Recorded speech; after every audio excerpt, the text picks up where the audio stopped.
नमस्कार विद्यार्थी मित्र. आज आपण पाहणार आहोत पूर्वी जी इयत्ता 5वीला होती आणि इयत्ता 8वीला होती ती शिष्यवृत्तीची परीक्षा आता इयत्ता 4थी व इयत्ता 7वीच्या वर्गासाठी परत झाली.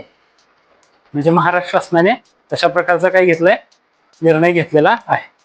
तर या परीक्षेचं स्वरूप काय प्रकार असतोय, विद्यार्थ्यांना या गोष्टीची कल्पना नसल्यामुळे किंवा या गोष्टीची कल्पना उशिरा झाल्यामुळे त्यांचे मार्क कमी होतात.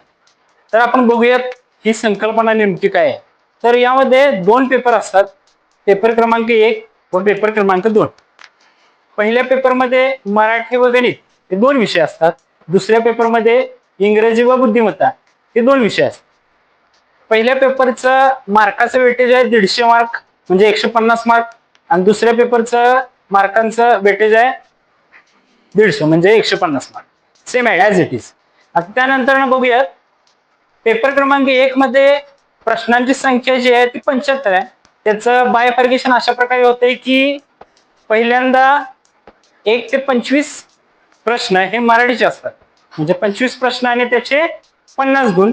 आणि नंतर 26व्या प्रश्नापासून 75 प्रश्नापर्यंत म्हणजे एकूण 50 प्रश्न जे असतात ते गणिताचे असतात आणि त्याचे एकूण 50 प्रश्न असल्यामुळे त्याचे 100 गुण.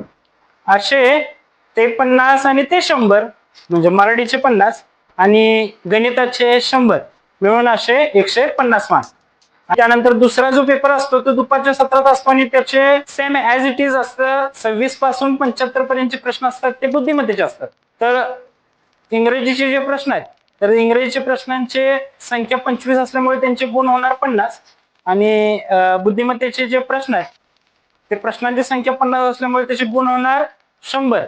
असे 50 अधिक 100 मिळून झाले 150. पहिल्या पेपरचे 150, दुसऱ्या पेपरचे 150 मिळून होतात 300 आणि या 300 पैकी मेरिट लागलं जातं. अशा प्रकारे आपण आज शिष्यवृत्ती परीक्षेचा क्रायटेरिया पाहिलेला आहे.